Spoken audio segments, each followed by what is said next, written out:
morning. Welcome to Morning Java. We are brought to you, as always, by Citrix GoToMeeting, the online meeting solution. They host more than 60 million meetings a year. Learn more at gotomeeting.com. We kicked the boys off the set today for the estrogen edition of the Morning Java. The view, Yinzer view. The Yinzer Yinzer what view, we were yes, calling it. yes. We're going to go through the few questions that we got, but not before I tell you that the main reason we're doing this is for Taylor's mom, whose birthday was a couple of days ago. 2 She days requested Taylor on the Java, so we're going to make that happen. So say something to your mom. Yeah, happy birthday. And we got a nice donation to the set. Oh yeah, Taylor's mom bought us the awesome cereal box. So to make our set even more busy. Mm-hmm. But really, the only focus on our faces for now. So since we're talking about Taylor's family, we're going to kick this off with the first question from Taylor's my dad. He wants to know what our favorite thing about Pittsburgh is not related to sports or our job. Oh, perfect, because I don't know anything about those two things. Yeah, I would say that it's not Baltimore. That's my favorite thing about Pittsburgh, that it's not Baltimore. I never have to hear like Purple Friday again, or the city's, it's so pretty. Like whatever way you drive in, like it's just a really nice view, and you don't get that in Baltimore. Yeah. I don't think anybody can argue with that. Yeah. Definitely the best way in and way out, and view from every point, really. Especially our little patio out there. Yes, we made sure we made a much bigger window to see the view, right? For me, what I liked about Pittsburgh was different at every stage in my life. Now is just great that it's a place where I can find things to do, and my kids can be safe, and I can raise them in a city that has a lot of stuff to offer. And as they're growing, it seems like it's becoming cooler and more fun, which it was not when I moved here in 1996. So that's all great. But there really isn't. I mean, if I had to find any other place to move or have a family, I couldn't. This is just perfect. I know it's lame, but I just like everything about it. It was so welcoming to me when I first came, in part because there were so many foreigners. So I was just one of them. I first visited here in 2010 for the Penguins training camp, just to watch, and we've been to every training camp since then, and I knew I wanted to move there since 2010. It's just so nice here. The people are so nice too. Okay, and then our next question comes from Nick, who wants to know what our favorite concert was or our favorite band. I haven't been to many concerts. My first one was Bon Jovi. I was like 7. I had like a little leather jacket, and I remember that. Oh, we need a picture of that. Yeah, I'll have to find one. I saw the Jonas Brothers twice in middle school. If you guys don't know who this is, that's okay. And then Kenny Chesney, I just went to that. That was a mess. Well, my kid actually suckered me into that. She's like, hey, Mama, can I go to a concert with my friends? Sure. I agreed first. Then I found out it was $80. And after all that, I found out what concert it was. And then I was scared. And I would call her every 10 minutes. Is it okay? Are you alive? Anybody attacking you? What's going on? Yeah, I'm not Never big again. into Kenny Chesney. I was more into Sam Hunt, who opened for him. But the people watching is good there. Everyone is drinking. I saw a couple fights. It was pretty cool. Dang it, this is a hard one. I'm gonna have to go with the Wiggles. The Wiggles. My daughter was 6 years old. We saw the Wiggles at the Benedum. It was the most intense, really what should have been a children's event. People ran me over to buy Dorothy the dinosaur. I don't even know why I remember this name. This stupid green dinosaur. I waited in line for 20 minutes to pay $35 for this. My child is in tears because they're selling out as we're waiting in line. That's it, I'm going with the Wiggles. Do you still have the dinosaur? Heck yeah! It's a traumatic event in my life. I definitely have the dinosaur. That's awesome. All right, so you guys didn't send us too many questions, so Matt Geika felt sorry for us and sent us a question about, hold up, Pokemon. Matt Geika asks, what's your preferred Pokemon Go hunting strategy?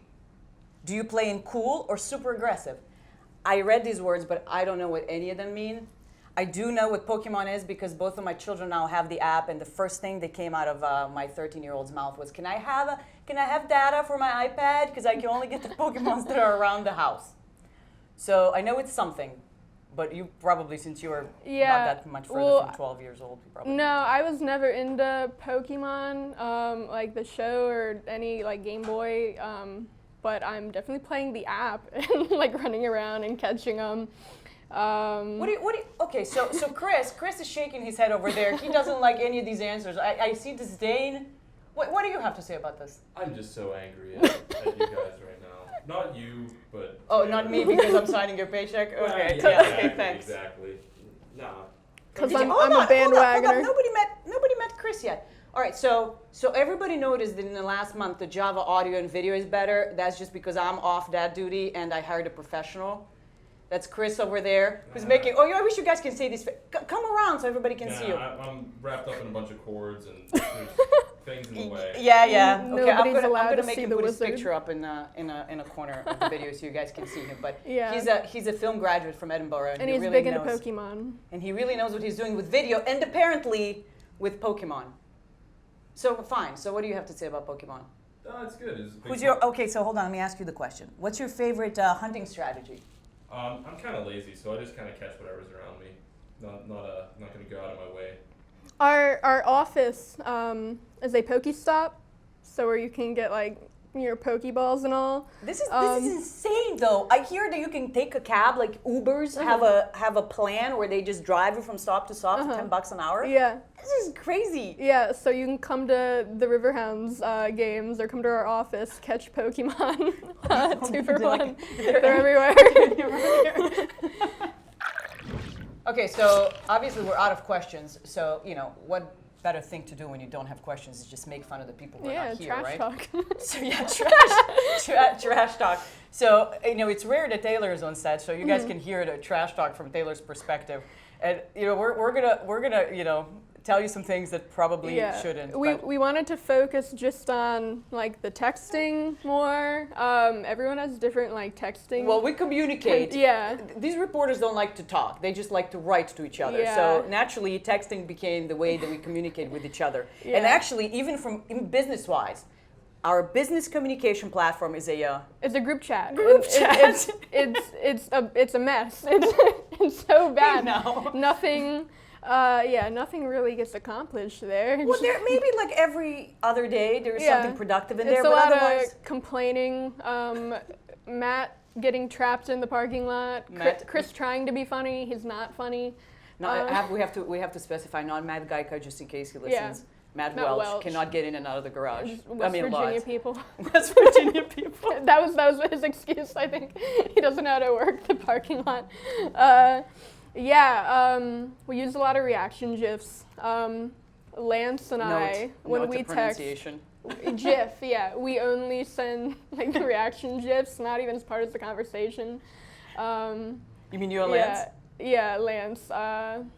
See, my phone is dinging constantly because of that, so I ignore it about 85% of the time. Just completely I ignore get it. texts all day. Just can you tweet? See, this? for you, it's the unfortunate part about Taylor is that absolutely everybody on staff needs her for something, so she has I've she doesn't stopped, have that luxury. Yeah, I don't even respond all the time anymore. It's because you can only say okay or all right so many times. So that's why everybody thinks you're rude. Yeah, because I never respond to their messages anymore. So is there a cutoff? Like, do you turn your phone off at any point? Because I know I'm sitting next to my husband sometimes when there are hours at which nobody should be receiving texts. I'm always I'm up to like 4 usually. If there's a game, I'm up really late, just waiting. The cutoff is more in the morning. Like when your don't nap message time me is before noon. Taylor's nap time from 6 a.m. to noon. That's pretty much when I sleep. Yeah. Okay, so everybody texts you, right? So I'm sure. Please don't talk about how I text, okay? Well, I'm gonna preface by saying that English is my third language, so whatever comes out the other end, it's Siri's fault because she doesn't understand people with accents, and spelling in English is not easy. Yeah, well, and then you put it in the wrong. Like you'll try to text me, and then it'll end up in the group chat. Well, okay, well that took a while until I figured it out. Come on now, I'm better at that. Yeah. I only did that for like the first 3 months. Yeah. It's better now. Okay, so that's enough about me. Somebody else. Something Dayan does. He does it to a few of us. If to start out a conversation, he'll send you hey ... And for any other person, if they send that, it means there's something wrong, like we need to talk. But like he'll just send you, hey, ... and it makes you freak out. And then it's just like, can you get me a gif of that Malkin goal? Or you're like, oh my God. See, that's how he talks, because he's like, yeah. he's big on building, just the way he writes, right? It has to be build up and drama. I have something to tell you. All right. Well, after dinner. Just tell me now.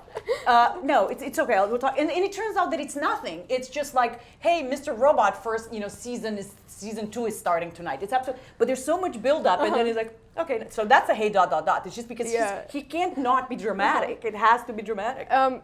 Usually, if people text me like that a story's up, it'll be different. The text every time. Jason used to always send me like Steelers ready for tweeting purposes. Everything would be for tweet. And then eventually I was like, what do you mean? Like what he would just send me like, this is up for tweeting purposes. And that was my whole like text like window with him. And then one time I told him he sounded really old when phrasing it like that. And then ever since then it's been like Steelers ready for social. And that's all I ever get from Jason is like Steelers ready for social, Pirates ready for social. What about Chris over here? He just, what about Chris? I don't know. It's so much more fun to do it right in front of him. Yeah. I don't Chris know. has something to say, something funny to say about everything. Like, you'd be like... Well, he tries to be funny. It's usually not funny. It's not successful? Yeah. Other people like it, so I think Yeah. you're the problem. I don't know. Like who, your mom? Oh yeah, she loves it. She's my biggest fan. Yeah. Hi, Chris's mom. No shame. Yeah.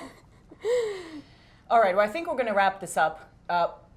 Please don't stop watching Java because of this episode. we won't come back again for a while, I promise. This is what happens when you guys don't send questions. So. Yeah, see, you could have asked us things that we could answer. Instead, you just leave it up to us and we just talk about ridiculous texting habits. But the boys are going to be back on next week, talk about real stuff, stuff you guys want to hear about. But I mean, we could come back some other time, maybe. Ian's review.